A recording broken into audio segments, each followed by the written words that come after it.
Well, hello, welcome once again to Pale Blooms and Beyond. Thank you for joining us today. If you do like the programming you see here and the musicians and artists I visit with, please be sure and hit the like button and also subscribe to the channel.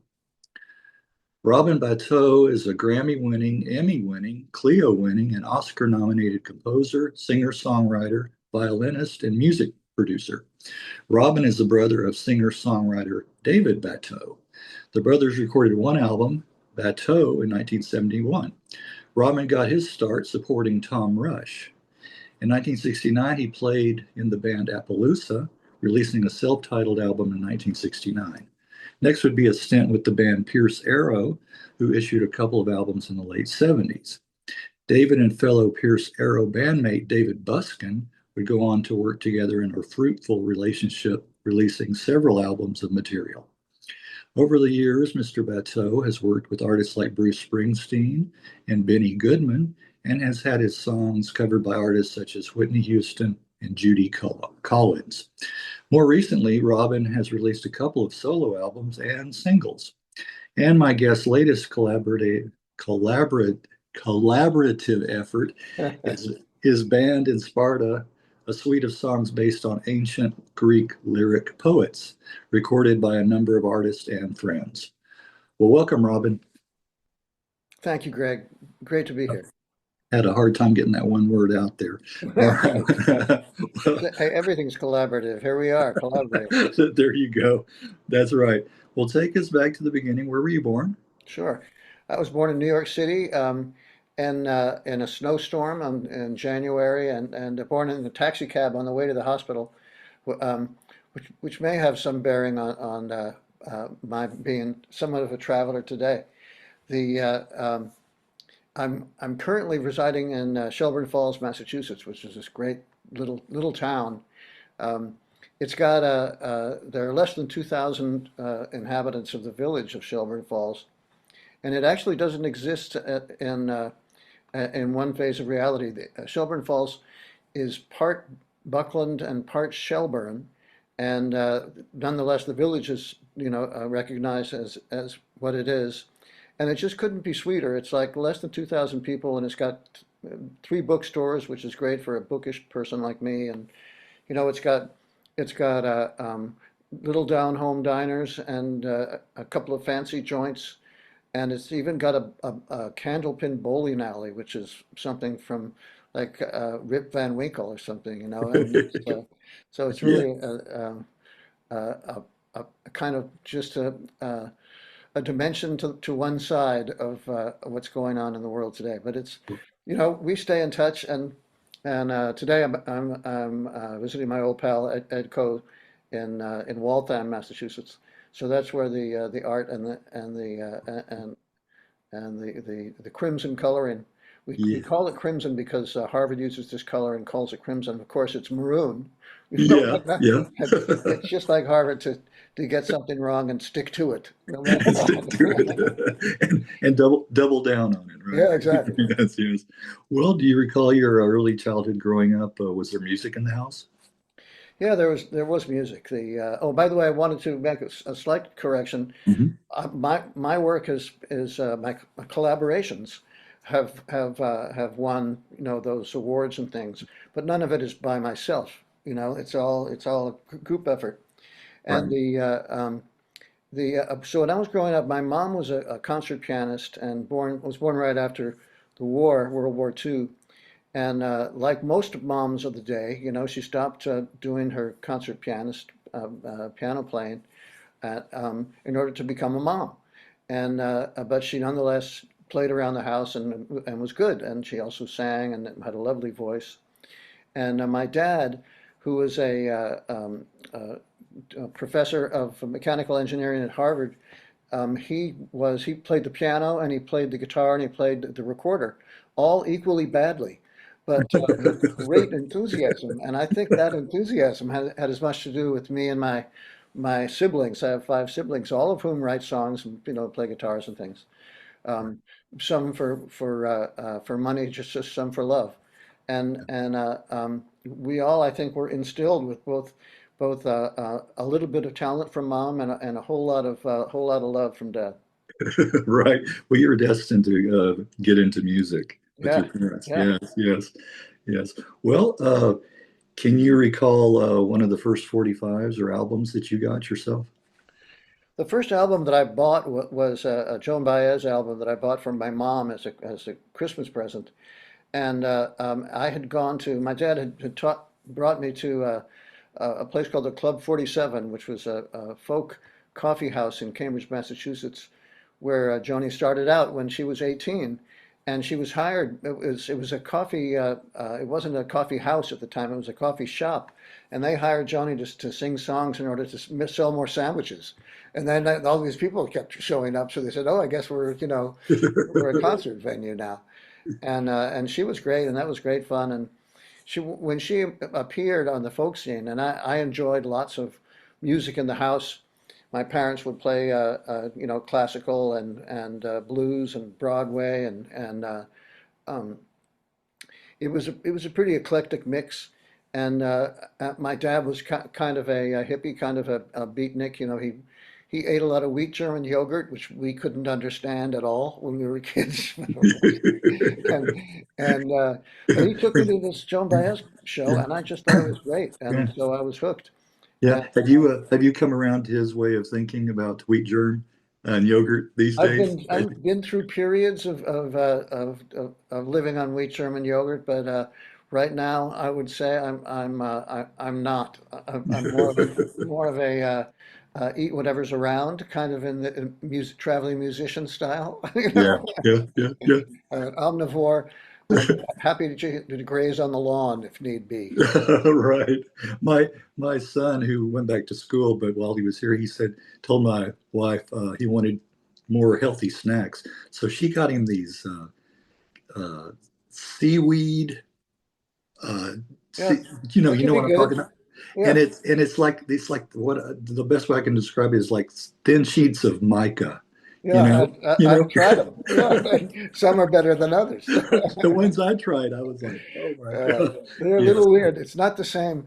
You're watching a football game or something, and you want to reach into a bowl for a whole bunch of pretzels, and you get a Yeah. handful of seaweed. This is not quite the same thing. Not the same experience. Well, Can't go ahead. exactly dip them. Go ahead. What you were talking about. So I Oh, what interrupt. was I talking about so brilliantly just a moment ago? Yeah, the I was I started playing guitar when I was 12, and quickly. It was from my older brother had picked up a guitar, and I had been to a music camp the summer before, where playing classical music. I was a gifted violinist as a kid, and there was a kid there who was playing guitar and singing folk songs, and somehow grew these enormous circles of girls around him while he was sitting playing folk songs. And I said, I bet I could do that. That's where you And wanted to be. Yeah. right. Right. And when I got back to Cambridge, where I grew up, where I was raised, the picked up my brother's guitar, and I wrote a song for my girlfriend, who was her name was Jane, and it was a love song, and the title of the love song was Jane. And Okay. so my parents were so excited that I was writing songs that they called their old pal Tom Lehrer, that was a family friend in Cambridge, who Tom has just passed away this past year at 90 something, and had just this wonderful life. He was like the greatest comedy songwriter ever, I think. And he wrote songs that were so popular in Cambridge and elsewhere. I mean, we would be singing, kindergartners would be on our way to school singing Poisoning Pigeons in the Park, which, to the outrage of our teachers who might not have been as familiar. I mean, one teacher called my mom and said, we're concerned about Robin. He's singing the song Poisoning Pigeons in the Park. And she laughed and she said, "Oh, that's Tom's song. It's okay." It's all right if it's his song. Yeah. Yeah. Don't Yeah. worry. He's not quite deranged yet. Yeah. Yeah. He has Yeah. some time still. And so I played the song for Tom, and he said, "Well, it's a song." And he was not a giant fan, but he was happy to encourage somebody to continue to do it. And actually, when I reminded him over the years that that's what he said, oh, I couldn't have said that. I must have said something kinder. And I said, Tom, it was in the spirit of all your wonderful songs. It's I felt like I was in a Tom Lehrer song. I couldn't have been happier, with the remark. And he's actually Tom was a big fan of a couple of my great friends, Christine Lavin and John Forster. We Oh, were in this troupe called April Fools that we put together in the last couple of years, just playing our funny songs. One of the great things about being a folkie, I hesitate to say folk singer because a lot of people have sort of gradations of what's a real folk singer kind of thing. yeah, So yeah. folkie is more like you do folk kind of songs. And the great one of the great things about being a folkie is you get to do love songs and you get to do funny songs. You're not like stuck doing this, the genre. Yeah. But I talked to David Buskin, who's the fellow who we played together on and off for 50 years, and I just can't get rid of him. And You can't shake him off. I can't shake him up. And we'd always had fun playing our funny songs. And so we called Christine and we called John and we called Carla Ulbrich, who's just a wonderful funny songwriter. And we do this thing called April Fools, where we do an around robin. Isn't that a nice name for things?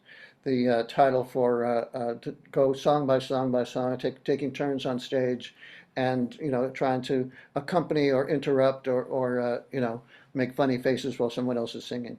So we have a great time doing that, and we've got a couple of cool shows set up for this year, but we'll see. That sounds like a lot of fun. It is a lot of fun, and of course, it's the other side of the page from the work that I'm focused on that brought us together, Greg.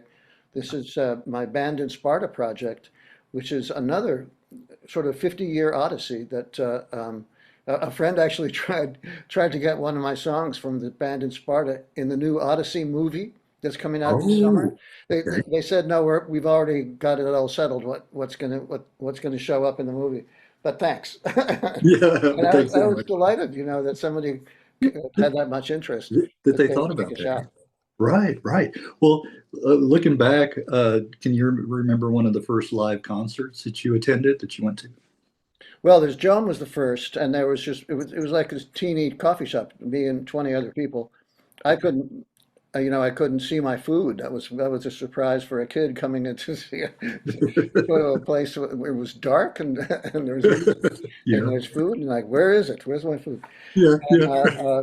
I might have seen Tom Rush might have come to my high school a couple of years later, and Tom was a big Yeah, shot in the small pond of Cambridge, right, right. and has Did, made great contributions yeah, to did you happen rock. to see my interview with Tom? I haven't seen it, but I'm going to do that. Yeah, Okay, okay. he's a delightful guy, Oh yeah, and he also does. He's a great illustration of how a folkie does serious songs and funny songs and puts it all together. Weaves the magic all together, and that's he right. does it incredibly well. And Right. David Buskin and I backed him up for about a decade, and we would open shows for him and then back him up, and we had a great time and became great pals and recorded our first couple of Buskin and Batteau songs in his studio in New Hampshire, which burned down the following weekend. We should have taken that as a sign, but we didn't. Right, right. Well, I don't think he holds us responsible, but I think there's a you were suspicion there. you were so hot you burned the house down. We Yeah. cursed it. Yeah. Wow. Yeah. Wow. Well, what about some other early musical influences for you? I didn't go to many shows. The I played a lot of music. When I was 14, one of my classical music buddies called and said, "Hey, we're having a chamber music party. Do you want to come and play some chamber music with us?" I said, "Sure." So this is like at the very end of summer. So I drove down to Connecticut, and we were in her backyard. We're playing some Bach, and this old fat guy comes over from next door with his clarinet case and asks if he could sit in. 'Cause we're all sight reading music. This is all stuff that's new to us, which is an exciting way to discover music in your own hands. It's one of the great things about classical music and chamber music in particular. And we said, sure. So what would you like to play? He said, what about the Mozart Clarinet Quintet? We said, okay, do you have the sheet music? He said, yeah. So we handed out the sheet music, and so we're reading this for the first time, and I'm playing first violin. And we finished playing it, and after we played, I say to our hostess, Lisa, that the old guy was pretty good on the clarinet, but he played funny, did a little strange like tails on things like, doo, instead of like a solid note. She said, well, it's Benny Goodman. And I said, well, that's okay then. Right. He has my permission. Right. Yeah. And so my experience with music was really active, was being a part of it. And, going to being in bands and rock and roll band in college, and we called ourselves the Idle Hands, who it turns Oh, out we were somewhat aptly named. yeah. Yes. Yes. And we had a great time though. And when in 1968, my brother, was it 68 or 67, I think. My brother David, who plays cello, and his buddy Johnny Compton, who plays guitar and sings and writes, had won an audition at one of the little folk clubs in Boston called the Sword and the Stone, and they won a job, so they were hired to play over the Christmas vacation. But my brother couldn't do it; he had to be away that time. So they both asked me if I could take his place on the violin with Johnny. And so I did, and we wound up playing together for like 2 or 3 years. I made a couple of albums for Columbia, and had a grand old time. And so stuff happens, and you just roll with it. Again, it's like chamber music. Sight reading music. Here you go. Here's a sheet of paper. Have fun. My other great chamber music experience, famous guy experience, was when I was 17. I was a freshman at Harvard, and my buddy Dee Pei, who was a sophomore, calls up and says, "Hey, Robin, you want to come over and play some chamber music? There's a friend of the family who wants to check out Harvard and see whether it's for him." I said, "Sure." So I trotted over, and I said, "So what are you going to play?" Dee played clarinet beautifully, and he said, "How about the Mozart Clarinet Quintet?" And I said, "Oh, I played it once, but I've never played the second violin part. Why don't I do that so the other guys can have a shot at the other things?" And so we brought it out, we played it, and it was really wonderful. And the kid who was on the cello played terrific, and we all knew that he would be a success, and a success at Harvard. And later on, years later, it wasn't until years later that Dee told me, "Oh, by the way, the kid who came over to play some some chamber music with us was Yo-Yo Ma." I said, "Well, Oh, that's pretty cool." yeah. I think Yes. I'm the only guy on planet Earth who's sight read the Mozart Clarinet Quintet with Yo-Yo Ma and Benny Goodman. Benny Goodman. Yeah. Wow. Those look nice in your CV. Yeah. All right. You mentioned Tom Rush a little bit earlier. Well, talk about how you came to support Tom early on. We I'd been a fan, of course, because he was the king of Cambridge. But the I let's see, it was 1979, and David Buskin and I had made a couple of records with the band Pierce Arrow that Columbia put together to try to compete with the Eagles. Yeah. Um, Oh, yes. and we had fun doing that, but we had more fun singing Everly Brothers backstage. So we thought, well, let's do something else. And then David got a job. Marshall Rosenberg, our spectacular percussionist who just passed away the year before last, was hired by Tom Rush to. He's the guy we met in Pierce Arrow, and Marshall, when he was accompanying Tom, um, Tom asked if he knew a piano player, and Marshall said, "Well, I think David Buskin might be your guy." And so they called David, and David went to play with them, and that worked out great. And then they were coming to New York to do a gig at the Bottom Line, which was terrific showcase that was around in New York for about 25 years. And uh, I think it was Marshall who said to Tom, you know what would be good with this outfit is a violin. And I know just the guy. Tom said, who's that? I said, Rob Batteau. So we'll come over and have him try out, you know.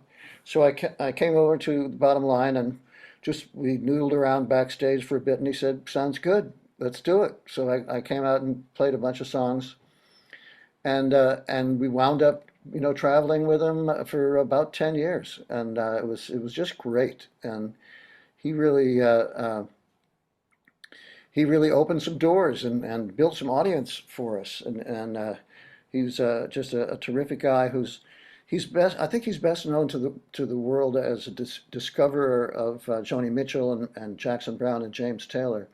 But and that of course in the way the music world works was almost accidental. You know, he didn't have enough songs of his own, and he sort of reached for whatever was around and found these.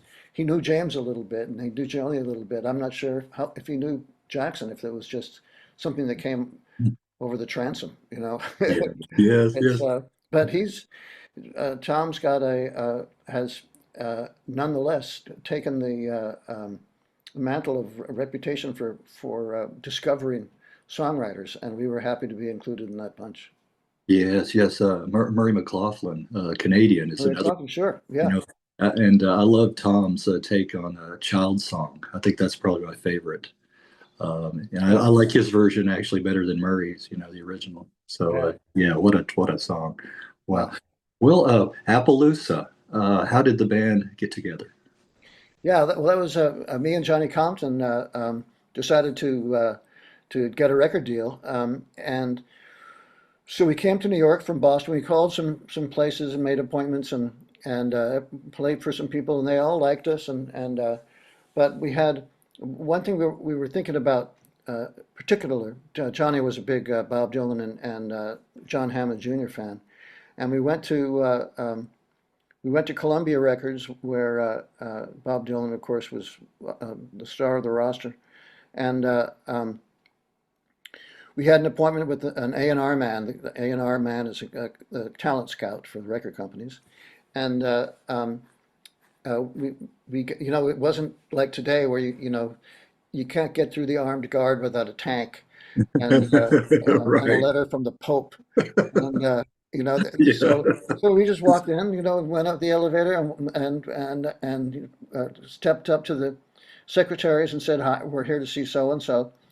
And she said, "Okay, just a second." And she buzzed him, and then she came back and she said, "I'm sorry, he's too busy to see you right now." And we said, "We came from Boston to New York Yeah, to have right. this meeting, and he's blowing us off." Yeah. And and she said, "I'm sorry." And we said, "Well, you're awfully nice, and the other girls here in the secretarial pool are awfully nice. Would you like to hear some songs?" And they all said, "Sure."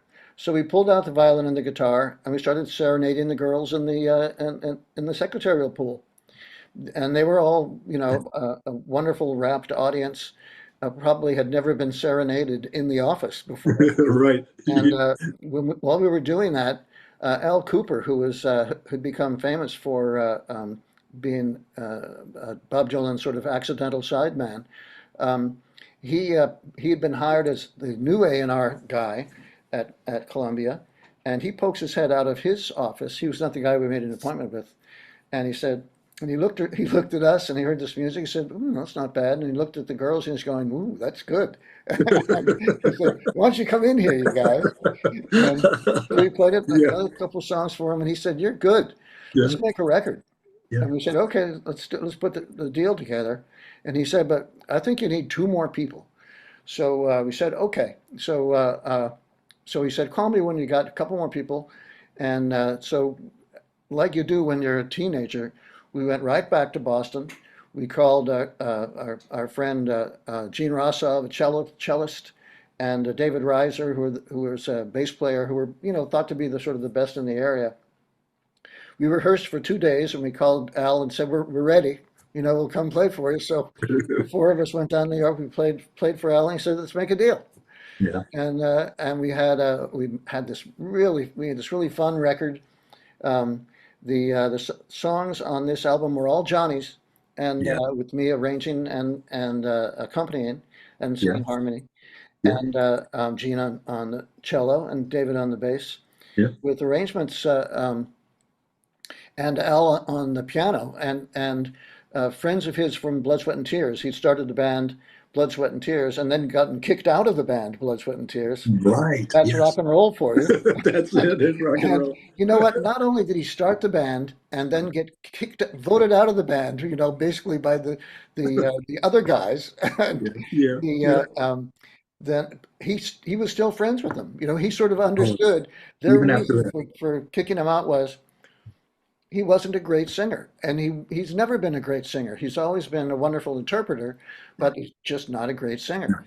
So, and he's done all these terrific records, and not only with Dylan, but with things like Blues Project and Yeah.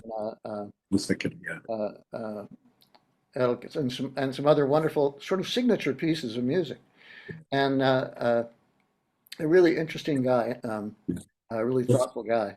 yeah. Well, And so we made this record. We had a great time, yeah. and we did some gigs, some fun gigs, and we were invited to play at Woodstock in 19 for and it's just in the was it August of '69? I think it is. Yeah. And the the the day before the weekend, we got a call.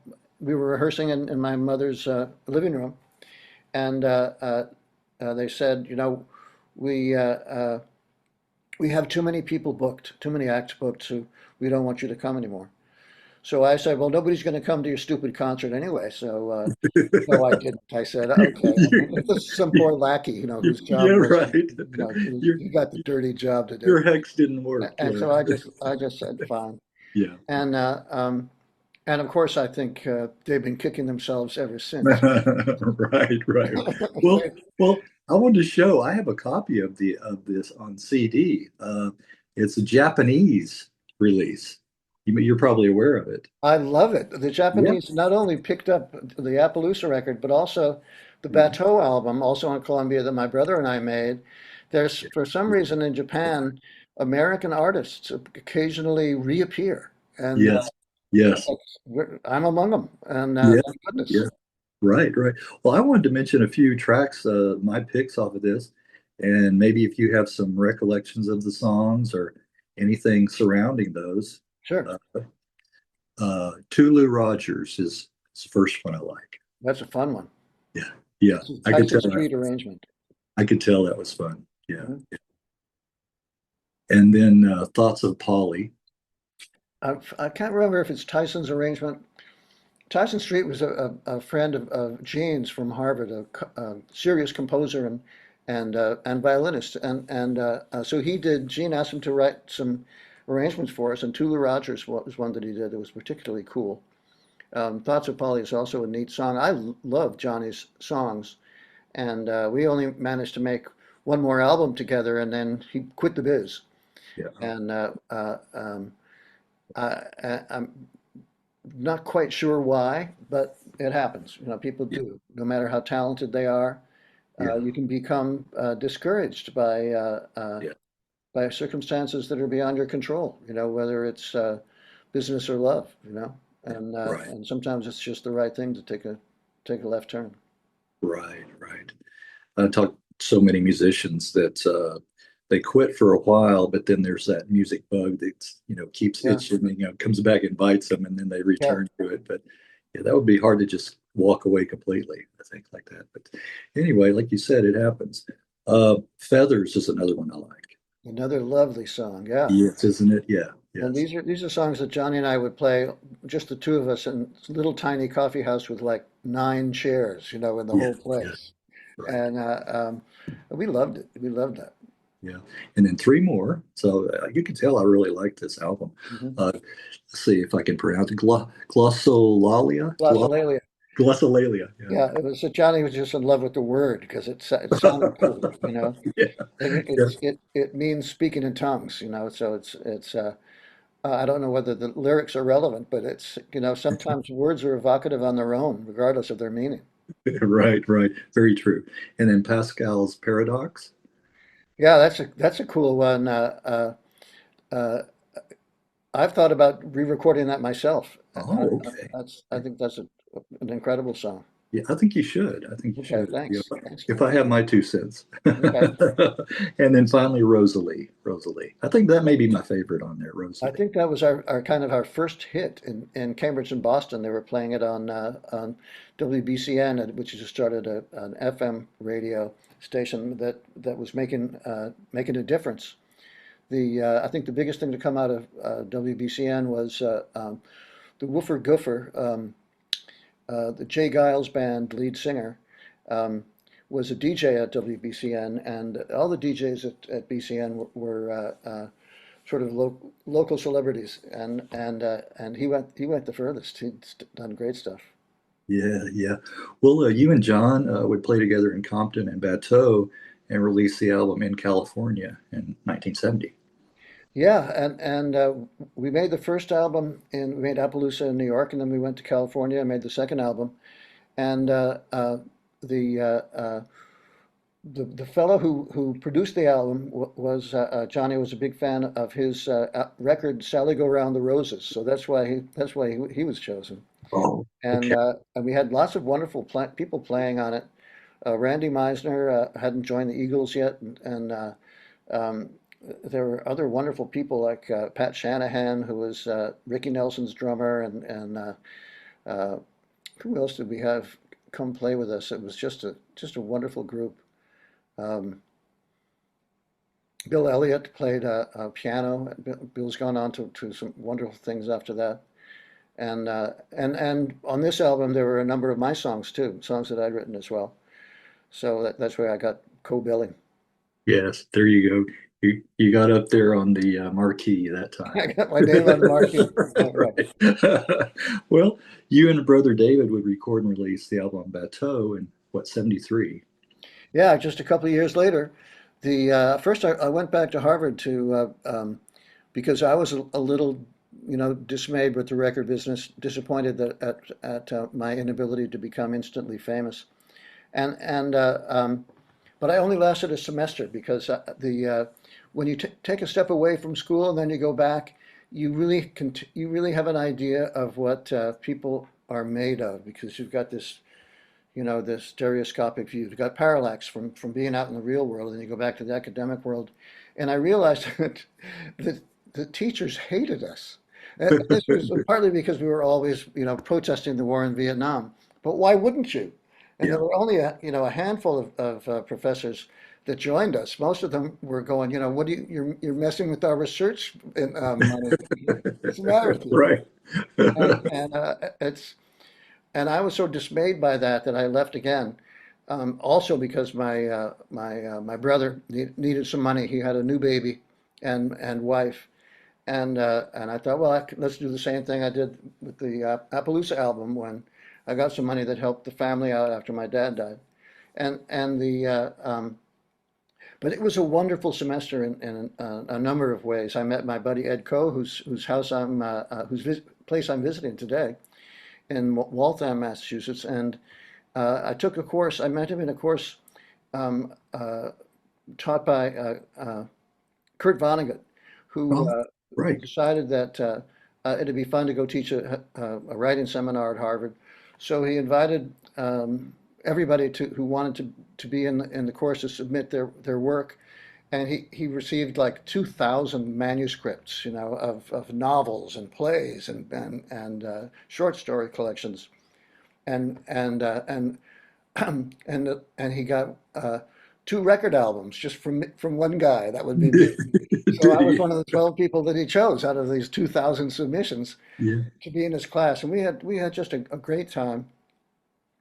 And he was an inveterate smoker, and I was, of course, because I was trying to be cool. Yeah. And I think he smoked Pall Malls, and I didn't know anybody else who ever smoked Pall Malls, and he smoked a lot of them. And I always had the feeling that because he was kind of melancholy, he was had this undercurrent of depression, and he was trying to commit socially acceptable suicide Oh. with the cigarettes, and which didn't work. He lived until his late 80s, you know. And, but he was just a great guy. One time, I was sitting in his office when a sixth grader from the school down the road from Harvard, Shady Hill, which is where I went to grade school, knocked on the door and said, "Mr. Vonnegut, hi, I'm so and so from Shady Hill. I'm in sixth grade. I've got your book, Slaughterhouse-Five, and love it, and would be so honored if you could sign it for me." And he'd said, "Well, I'd be delighted. Come on in." She gave him the book, and he starts inscribing it, saying something nice and signature. And then she looks over at me. This is an 11-year-old girl, and goes, "Are you Robin Batteau?" And I go, "Well, yes, I am." And Kurt's like trying not to Yeah. giggle, you know, and the She girl knew says, she knew you at 11 "I years love old. your albums. Yeah. Wow. Would Wow. you sign my book too?"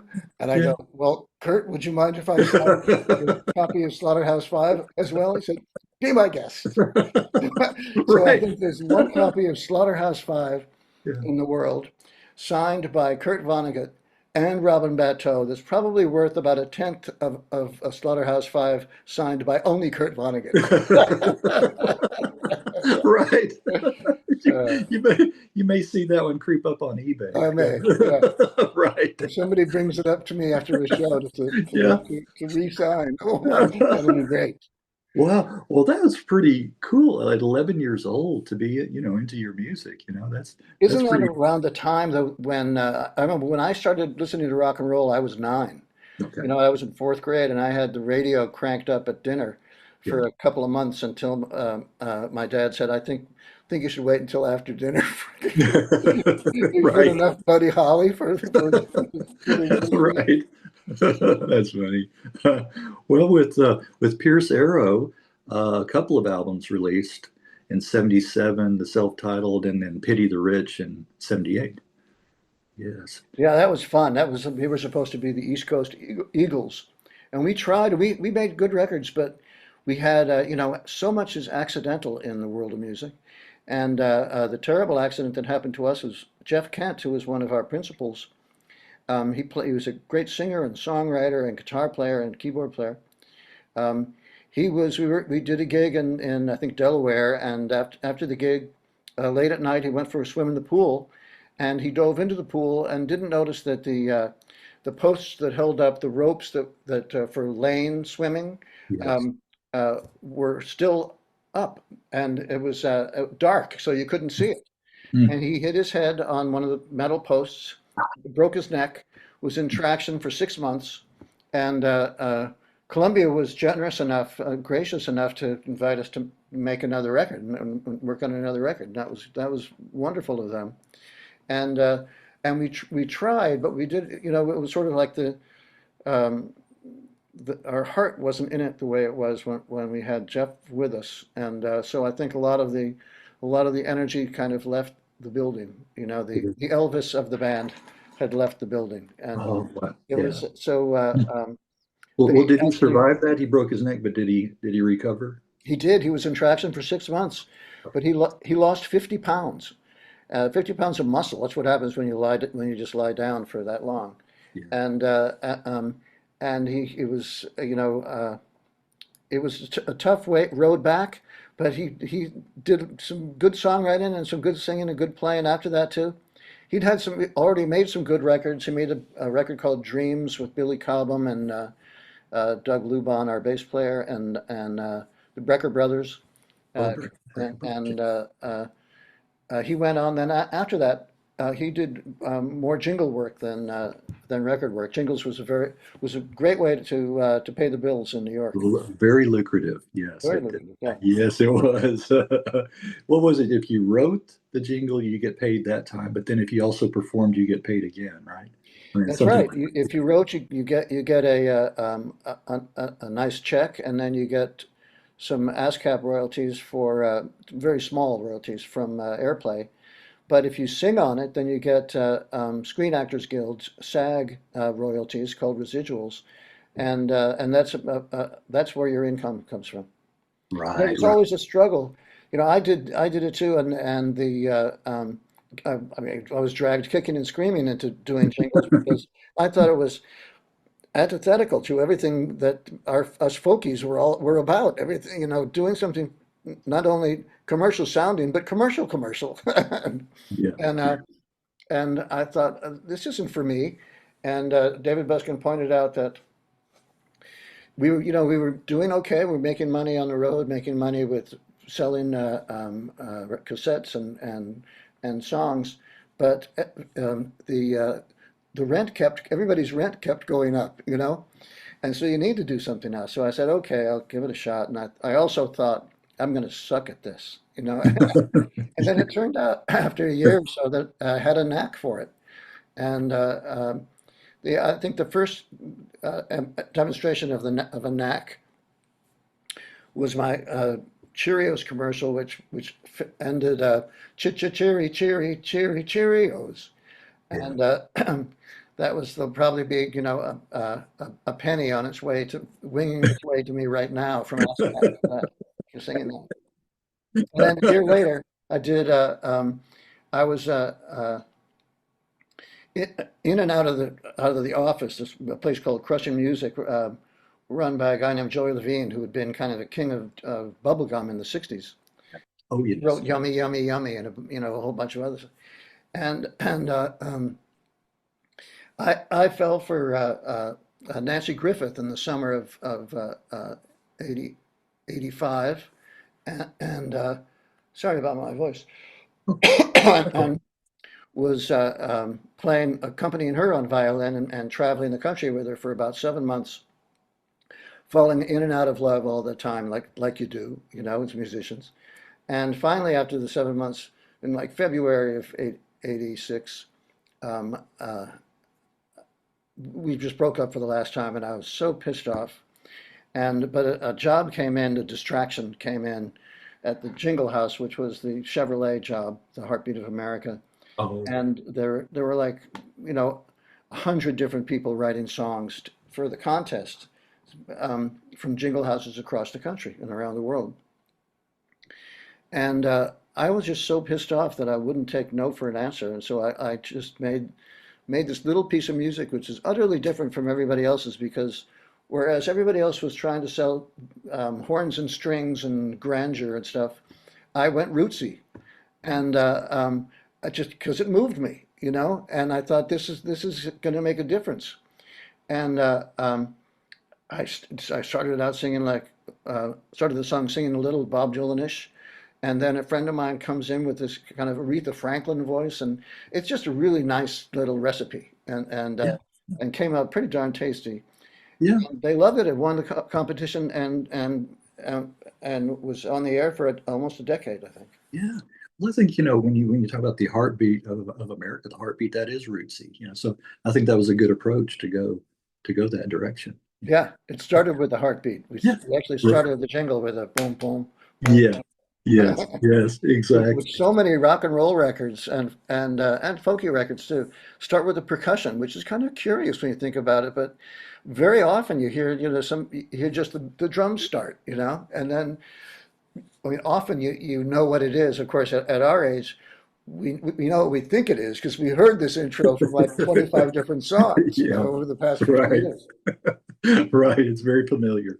But Well, it could be like a song that was done last week. very true. Very true. It's like, rock and roll is like it's like cooking. It's there's no new ingredients. They're just new recipes, Right. with the same Right. ingredients, and Right. you do your best to make it come out tasty as can be. Right. And Right. sometimes you get it, and sometimes you don't.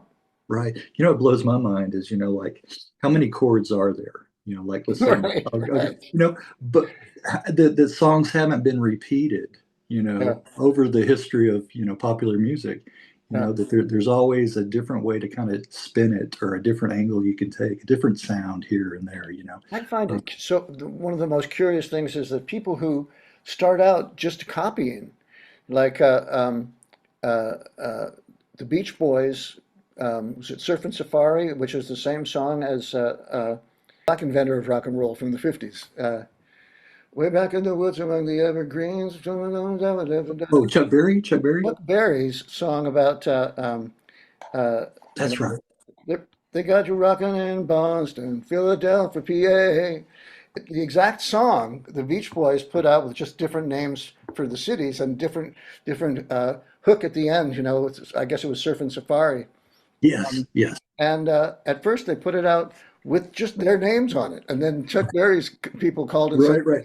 Yeah, else, yeah, and they said, "We know, yeah. yeah, okay, E- so we'll make it." exactly. And Sweet little but 16. you Yeah, know sweet what? little, yeah. It didn't matter because Yeah. from that original imitation, and all of us start out imitating, whether it's learning to talk or sing, came the brilliant Brian Wilson oeuvre. I mean, the work that he did just grew from that. It's just Yeah, kind of amazing. right. Yes, exactly. Elvis Yeah, Costello says, really, people shouldn't ever sue anybody for copying because everything is copied to a certain extent. yeah, yeah, you're very true. I mean, you can always look at it that way as well. There's always the influences there that kind of seep in, maybe inadvertently anyway. Well, you and fellow Pierce Arrow bandmate David Buskin would go on to play as Buskin and Batteau, releasing a trio of albums in the mid to late '80s. What Yeah, are some highlights for you? we had a good old time.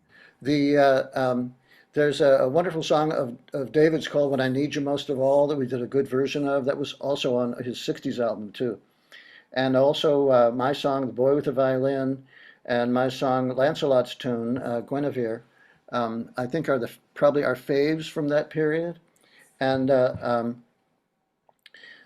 we're so proud of all that work. We had just wonderful people that we got to play with. One of the great things about working in the studios at New York was you had your choice of amazing players, to join in, and people are generally happy to. Yeah, I had one musician I talked to that recorded on both coasts, in LA and New York, and said what a difference it was. Hmm. Did you find that true? The I, vibe out in LA and then the I found, well, I one time at one period I was like the voice of McDonald's and Kentucky Fried Chicken and like every fast food joint in the place I was singing the lead. yeah. And then Taco Bell wanted me to come sing at one of Oh man, the, so I came out to I think LA. I'm gonna have to open my rap now. You're Okay. talking. You're getting me hungry. Okay. No, go ahead. Go ahead. Yeah, and so I became the voice of Taco Bell, and flew to LA because a Jingle House, not my Jingle House, had won the competition for the song, but they wanted me to be the singer. So uh, uh, I flew out there, and I was not welcome. I was not Okay, welcome. okay. Like, who is this interloper? How dare he? I think they had the mistaken impression that New York musicians look down their nose at LA musicians. And the truth is that New York musicians kind of wish they were living in LA for the most part. Right. Well, you and David would get back together in 2009 to record three more albums, 2009, 2010, and 2012. So Yeah, that's we that's wouldn't shut up. We decided to keep on going. right. You couldn't shake each other. Yeah. Well, talk about some of the other artists that you played and recorded with over the years that you've enjoyed working with. Let's see. Well, Christine Lavin, who's in our April Fools group, I produced and co-produced her album Bo Woes way back in '85, which I love. It's a great record. I produced an album for Daring and Stahl, Mason Daring and Jeannie Stahl. Let's see. I had fun playing with Nancy Griffith, and uh, David and I co-wrote most of Judy Collins with Judy Collins' album Fires of Eden. Um, we had a great time doing that. Judy's wonderful. Not just a great singer, but a great songwriter and interpreter. Um, and she's like so many, she's had a lot of training, and she was a a gifted classical pianist, and studied with the best in the world. And let's see who else we've got. Well, the one of the highlights of my jingle career was producing Aretha Franklin singing a version of "Heartbeat of America." that was harrowing. So I fly to Detroit in August when it's like 100 zillion degrees, Yeah. and of course I've got my three-piece suit on because you're paying homage to the Queen here, Yeah. and they want me to produce this thing, and so I come into the studio uh, um, and it's fine. It's a nice studio. It's very together, and we're waiting for Aretha, and first her boyfriend comes in. He's packing heat, and I'm going, this is a kind of a strange thing, but then Aretha comes in, and she comes right into the area where the microphones are to sing the song, and she says, "Okay, now turn off the air conditioning," and we're going, "What? Turn off the air conditioning? Are you insane?" Because not only is it hot in Detroit Yeah. in August, Yeah. but the machines that you record on, but this is back in the 80s, generate so much heat that Yeah. you need air conditioning even in the winter, to Right. keep the booth from frying everybody. Right. And but she likes it hot, and some like it hot.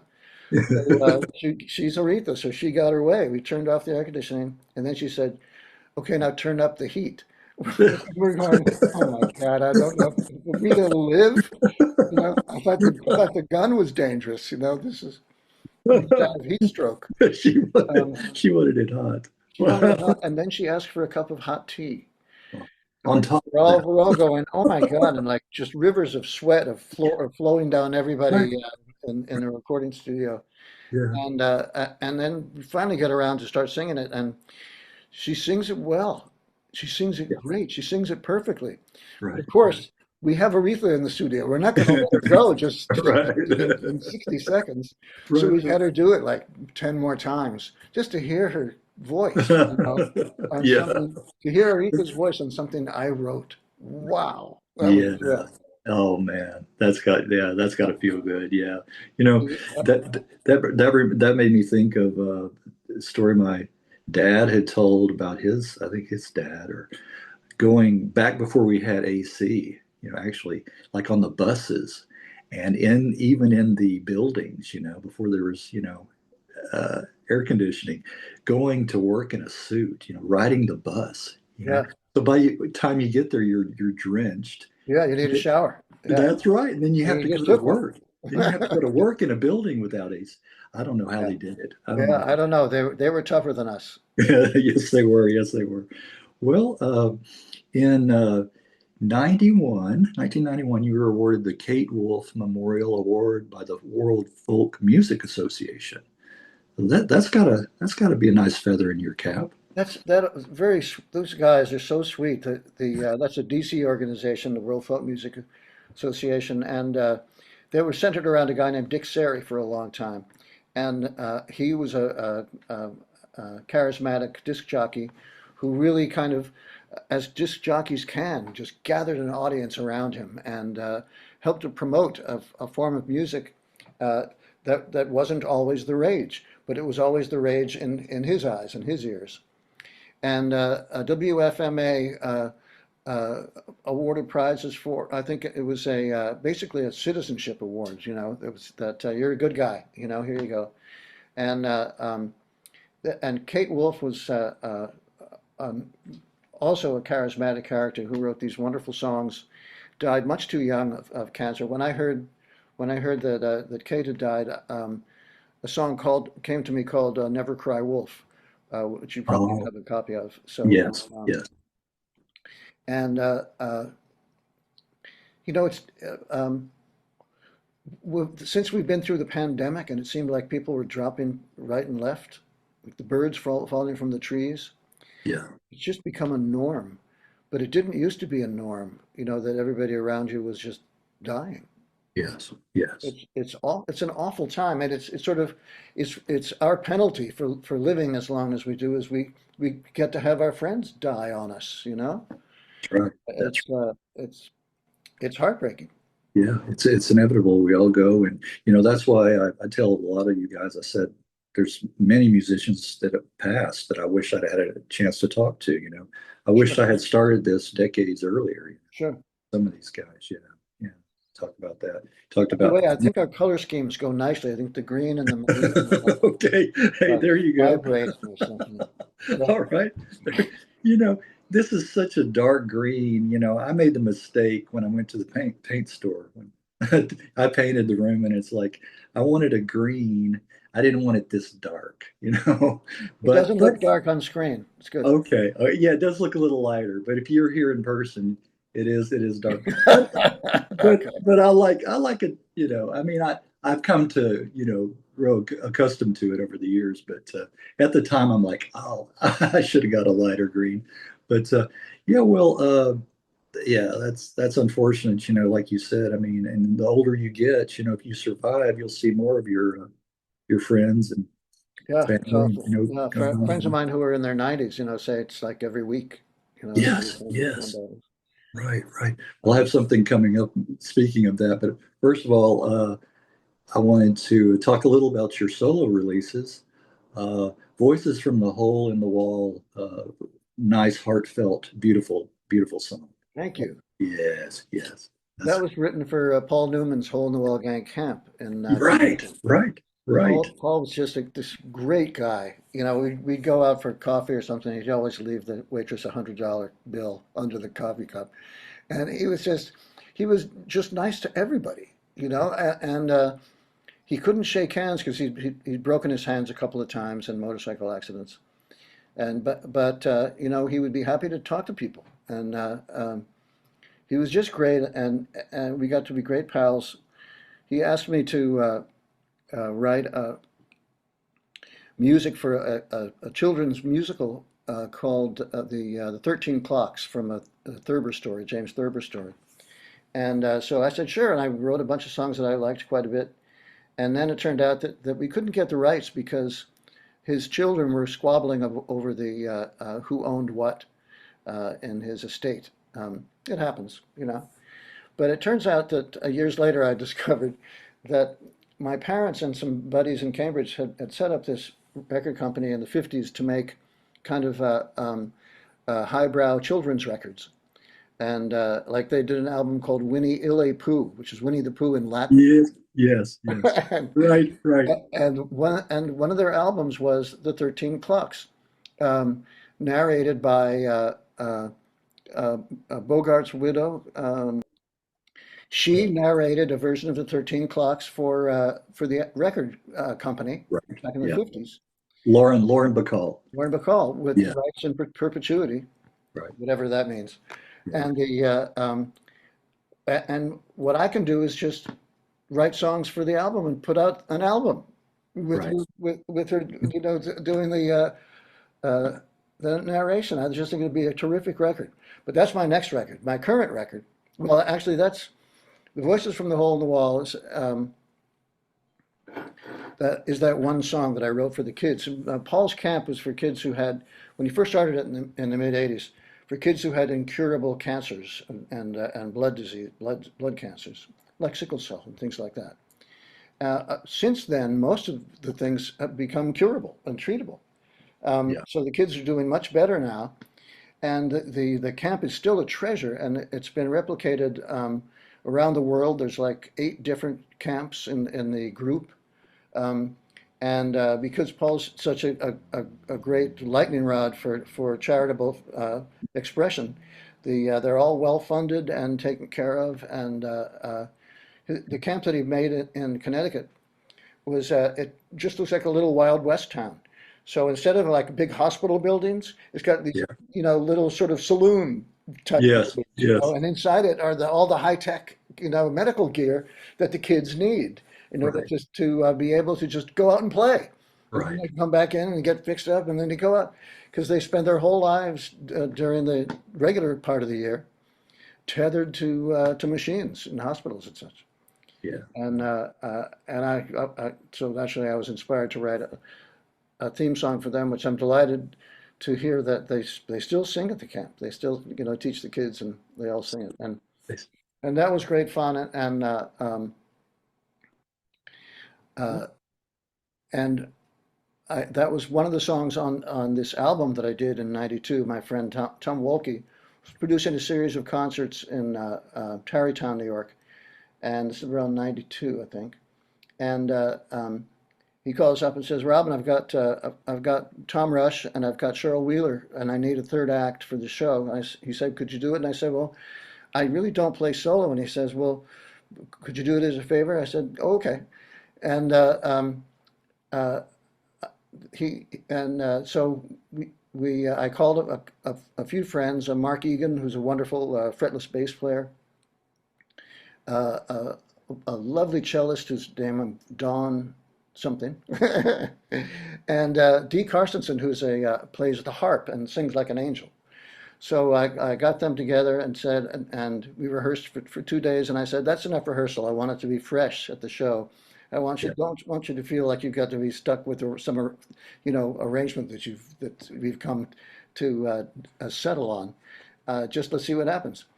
And so we did the show, and Mark even got there late. He had another gig that afternoon, so he came in like two or three songs in, and they just played great, and the audience loved it. And we record was on the ball enough to get the guy who was mixing the show to record it off the board, and made an album out of it, which I'm delighted with. And it's just me on guitar and singing, and the three folks backing me up now and then, and Yeah. Yeah. that's pretty cool. Yeah. And now we come to 2026 Uh-huh. or 2025 first. It's so early into 2026. Well, I think of 2024 as last year, but Right, I know. right. I'm It with you, takes a while totally until, with you. yeah, right. And Yeah, and it's been the I had an exciting pandemic, as everyone did. I made use of it. I said, I'm sitting around going, okay, is there any business that I can take care of that I've been putting off? And I said, what's unfinished? Oh, Harvard's unfinished. I still owe a semester to Harvard before I get a degree. And I said, and I wonder if they're still, having classes. So I called them up and said, yeah, we're having classes. We're doing online for a while, but we think we'll open in the fall. If you want to come back, why don't you just take an online class and see if you still have the sensibility to be a student, because it's a different brain that's in operation when you're a teenager than when you're 73, is when I arrived.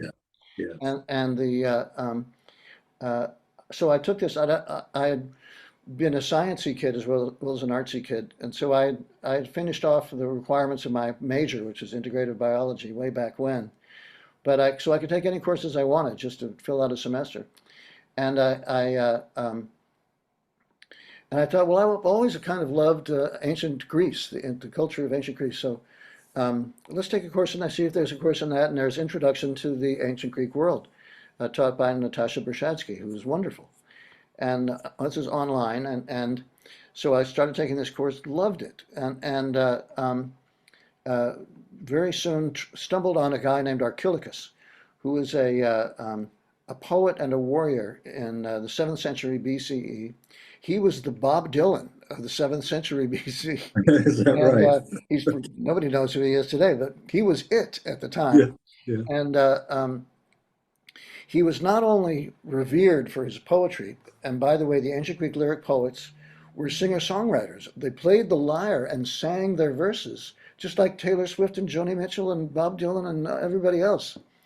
And and I said, this is an interesting guy. Not only was he revered for his poetry, but as a warrior, he was so irreverent about it that he said things. He was offhand things about warrioring that Sparta took issue with.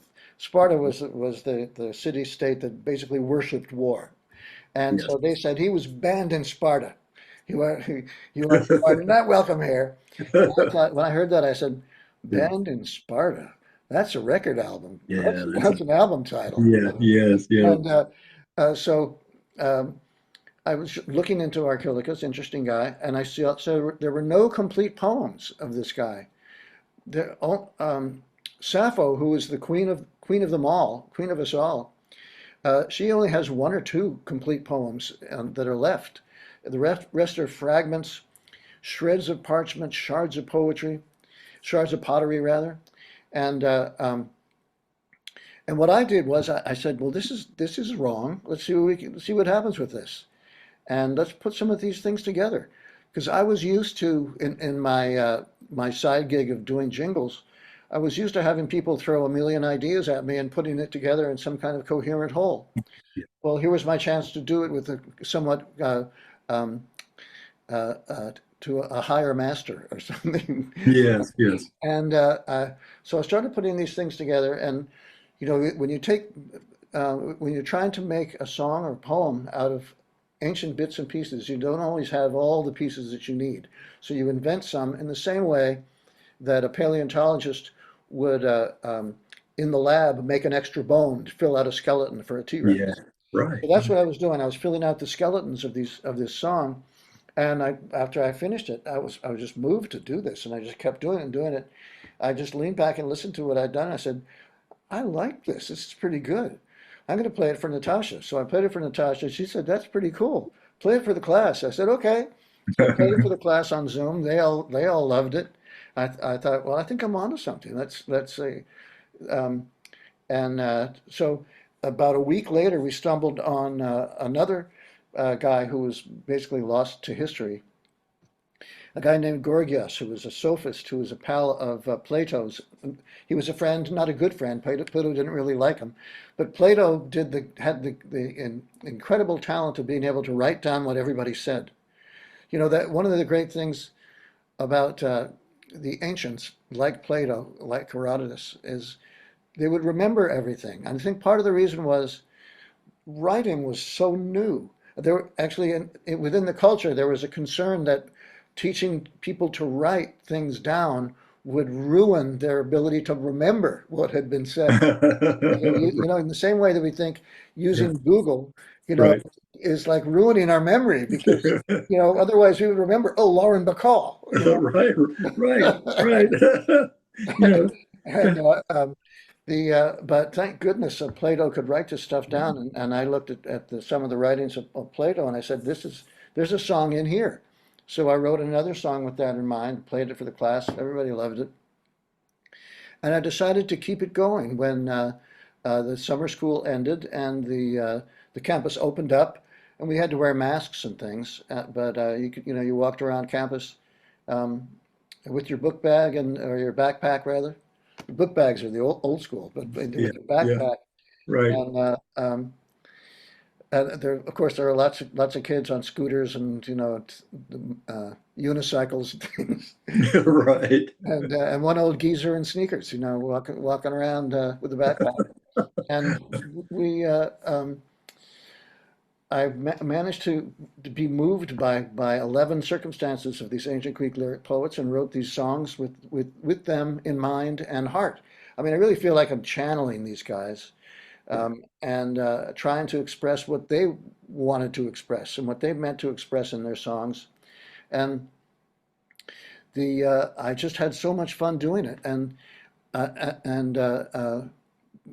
Greg Nagy, Nagy, who's just a wonderful, renowned, revered classicist at Harvard, he loved the project, and so he said, "Do this. This is great." And so I started working in the studio, and then after school, after the semester, continued working in the studio.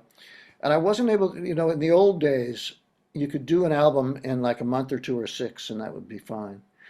But when you're of an age, you keep getting sick and going into the hospital and having to do this, and it's like it's so slow.